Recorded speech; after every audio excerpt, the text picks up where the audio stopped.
This e-bike is just insane. This is the biggest, heaviest, the strongest e-bike Aniioki made. Check this out. This is the inside of the bike, and this thing is already out. It should not be here. It should be right here. So it's probably lost. Hopefully it's inside the box. But this is what you get, and this is how it looks.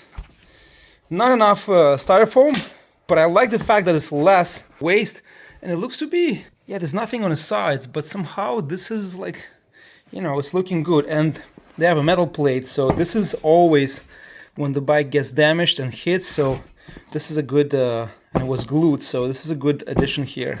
And it looks good on there. The previous model was an insane size, 5-inch width, 26-inch tires. This is even bigger motors, more powers.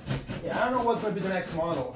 Hopefully a motorcycle, because I don't think you can fit more motors. I mean, if you put 5,000 watts in front and back, or 10,000, that's going to be just a tank. It's like, there's no reason for that. Just make a motorcycle. And this is the bike. Look at this thing. This is crazy. Look at this crank. Look at this motor in the back, and look how they doubled the spokes on both sides. You have a helmet in the box. I like the fact that they include a helmet, but this is not enough for this type of power. So here's the helmet outside of the plastic bag, and it looks pretty cool. It's super light, and this can be maybe good for a bike like this. But even this bike, it goes 35-40 miles an hour, so this is not enough. There was no side protection of the bike, but I missed the axles and the chain ring styrofoam blocks that are there to keep the bike in the center, and actually it didn't do any damage. The bike weighs 168 pounds. This is crazy. This is as much as my electric cake motorcycle. You get a second box. I already opened it. I got the charger out so I can charge this beast, but good quality charger. And this is 8 amps, 67.2 volts. So finally not sending those cheap chargers anymore. This is really cool. You get here, show with the safety, please wear reflective clothing. That's interesting. I never wear this before, and I think for the video I will. We have a lock. This probably is going to be destroyed or cut very fast because it's very thin lock. I have this lock that I'll show you in one of the next videos. I think of the Tever one with test top speed. This is a new company called Ecops that's designed for scooters. You just grab it from one end to another, and it's pretty cool. It looks like plastic, but it's not. So I'm gonna get a second one and try to cut and see how long it takes to cut this and steal your scooter. And we have one more box here. So we're gonna open this in a second. So you get the rack and the front tire. Guys, this is just insane.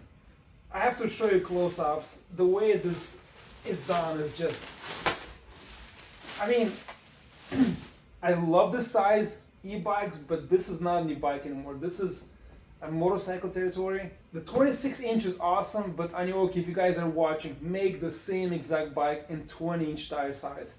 That's gonna be super cool. This is a motorcycle tire already. Look at the spokes, the thickness, and how they doubled this up. There's 6 massive bolts, and there's standoffs like bridges to the motor, and it's on both sides. How crazy is that? It's pretty heavy. We have the mirrors and the brackets. We have here, and this is just parts. Standard pedals, massive light. I believe is the same as we've seen on the previous model, and we have turning signals and some tools with instructions, standard stuff. Just look at these brakes, and there's 2 of them. Look in the back how big that disc brake is. A triple brake. Look at this bracket. Oh shit. Also has this alarm that you have to unlock. And this alarm is actually pretty loud. Hello, Aniioki. Talks to you. A new screen, much bigger. New console, new brake reservoirs, different brake levers. This is interesting. Brake splitter. Second, is that a camera? Does it have AI?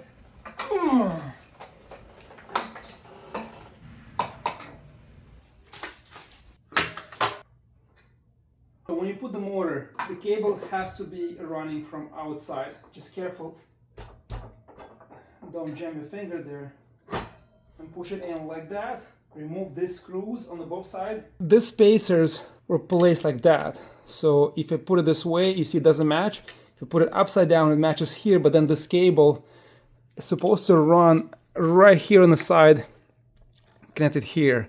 And you see there's much space and it's pushing the cable out. If you keep it so this stays stuck and matches the other way, you flip it like that, then this cable is going to be inside and it's going to be in between the fork and between the disc brake, and it's going to just touch and grind this down. That's a mistake. It has to be like this.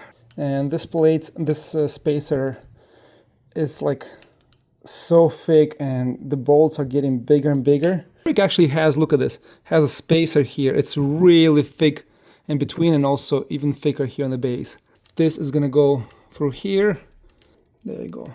Fits there. I mean, if they come with this bike in 72 volts, that's gonna be just insane. I think they should stop here and just design a cool moped style, or maybe go into Sunrun territory, or even like Varg, Cake, and design those type of bikes. I think that'll be so much better. This is like already more than enough. Size and power is just incredible. Here's the 2025 version A9 Pro Dual Max motor e-bike, fully assembled. And it looks like the last year A9 Pro Max, but once you get closer, you can see the excessively doubled up brakes, reinforced spokes, bigger motors that will enhance performance, and makes this, I'm not even sure if I can call it e-bike anymore, intimidating to a regular rider. The battery looks the same, but once you're getting closer, you can see higher 60 volt system and 70 amp hour capacity that fits in the same space, and they have even an 80 amp hour option shown on the website. This is the biggest battery capacity in any bike created so far in the world. This should increase range significantly. The upgraded brake system is insane. You have a huge screen, you get a dash cam with an app, Bluetooth music capabilities. I think these are interesting and important upgrades Aniioki made.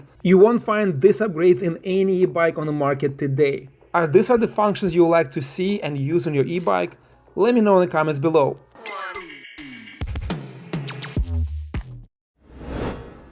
And to power this on, you have to use one of these remotes and you press this button. Oh, there's one more thing I forgot. There's an on and off switch here. So if you don't have this on, it will not turn on the bike. So now let's see what happens. Hello, Aniioki. Now it's on. Big screen, colored, and there's a lot of features here. Let me actually start with the coolest ones. So you have settings here by pressing, double clicking on the on and off button, and you can change all wheels or front or back. And when you go in gears, it's adjusting also based on the gear setup. Here you cannot change front or back. It's going to be always dual. If you go 4-speed, the same doesn't let you, and if you go third, it lets you to adjust different settings, front, rear, all 4 motors. Funny thing, they have a gasoline station here for the percentage, and this is the screen, miles per hour. And another thing is here, if you press this button, you go in this menu, plus and minus, you control video, music, settings.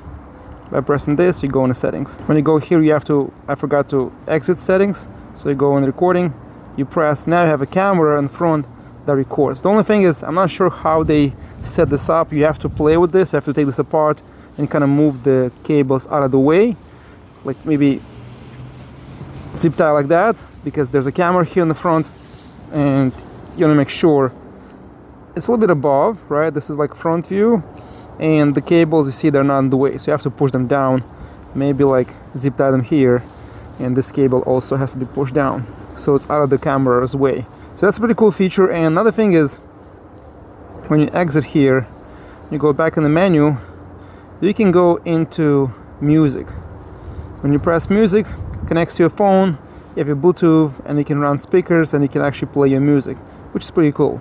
There's a bunch of other features here.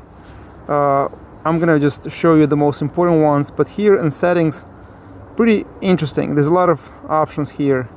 If you go here, backlight brightness, mileage unit, you have sleep time, gear mode. Actually, let's go back gear mode and see what's going on there. They have 3 gear mode, 5 gear mode, so that's adjusting. Going back into the settings, let's go back here. Oh, now it's actually very responsive. to my cruise control, reset settings, and format SD card, system version, device information, system language, battery voltage system, speed settings. Oh, this is interesting. Let's see speed settings. So wheel diameter, speed limit, 41, speed display. So let's go here. Speed limit, I think 41 was the max. Let's see here, 32, 33, 34, yeah, 41 is the max. So that's pretty much it, guys. The menu is pretty cool. I like this video and music option, and the video also, it's pretty cool. But while I'm riding, video, yes, I would use this recording. Besides that, I don't really listen to the music. I'm trying to focus on the street, and that's pretty much it. So you have here new grips, rubbery feel, much better, the same as the previous version compared to last year, much better. Smaller console. You have here this button, and look what it does. So you have lights front and back in case of emergency or something happened. That's pretty cool. You have lights. In order to get the lights, you have to hold the plus button. We'll do this in the evening. We'll test that. Turning signals. The horn is not super loud, but it's okay. And you have turning signals. So besides that, what are the changes here we have? So we have mirrors. I only put one. It comes with 2 mirrors.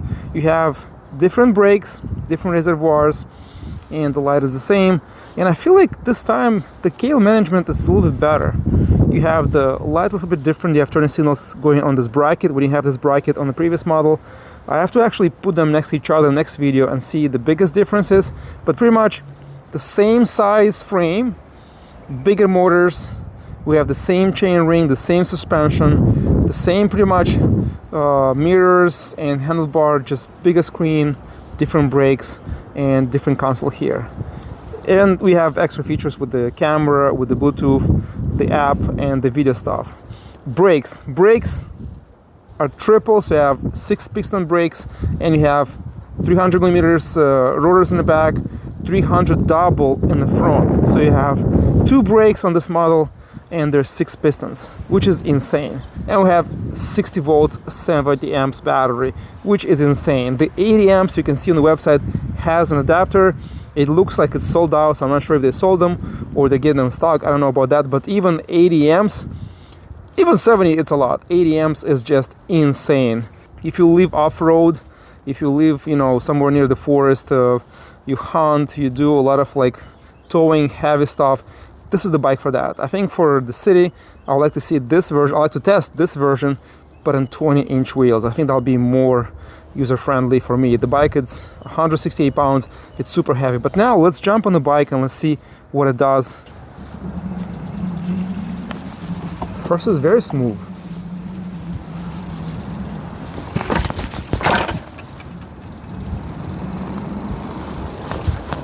The back is a little stiff. Suspension is a little bit stiff. Yeah, I think it's locked. Let's actually stop and check the suspension quickly. The back is stiff, but also the front is locked, that's why. It's just, what, maybe 7-8 miles an hour? Actually 7 miles an hour. Let's go second speed. Second speed, 19 miles an hour. Let's go third. 25, and now it takes off. 35, super windy today. 36, 37, 38, let's go. 5.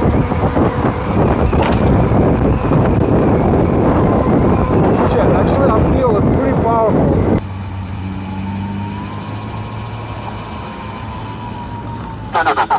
Yeah, so the wheel is just like a little wobbly, and when you drive it, it just like wants to like hit up and down. This is so weird.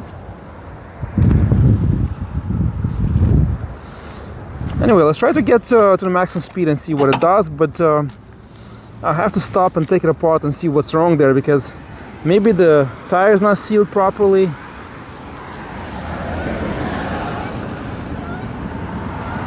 Yeah, it's very weird. I found this road nearby and it's a longer stretch. I can try to see if I can pull maximum speed here, and the bike accelerates faster than previous version. I feel like the power is still limited here. It should have pushed harder. 9 volts battery system difference should increase speed by at least 7 to 8 miles an hour, and it should be in the 52 to 53 miles an hour speed levels. But once you accelerate, the front motor is pulling so much forces, it just jiggles, it just shakes a little bit, it's uncomfortable. But once you hit 20 plus miles an hour, it levels up, it balances out, and I feel like at this force levels, the front fork can just snap. Also, the bike is so much heavier than the previous version. At 45 miles an hour though, it feels stable and very comfortable. I would prefer street tires for riding on the speed levels on these streets, but the way it's out of the box, 0 to 20, it's a little shaky, but then once you pass over 20 miles an hour, it's super comfortable, increases speed, very torquey, very powerful, and it's so much easier to ride and manage this bike. Both motors, 5th level.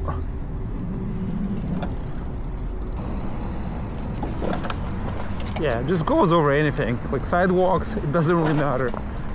The tires are so big.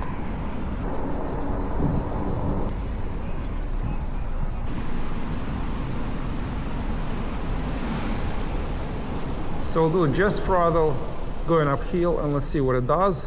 5th speed. Alright, 20% incline.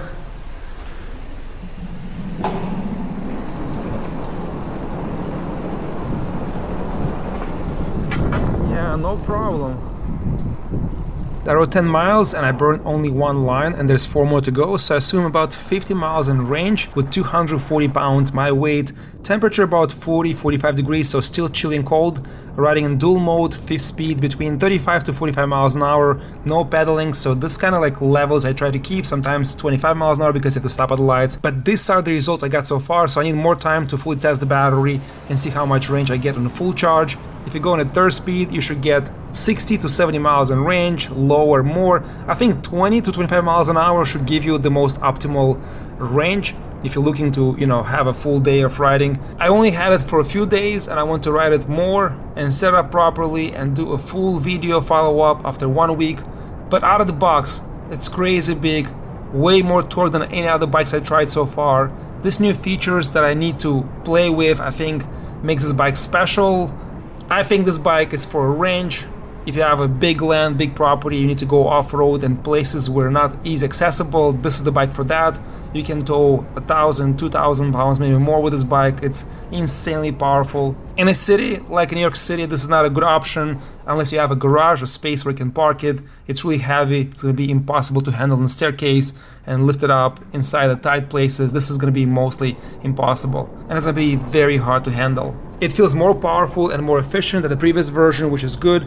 I also like that Aniioki improves and puts bigger battery in the same footprint and the same form factor, upgraded the brakes, advanced display functions, built-in video recording, Bluetooth and music capabilities are impressive and are very interesting. Let me know in the comments what would you like to see in the next video, and I'll see you next time.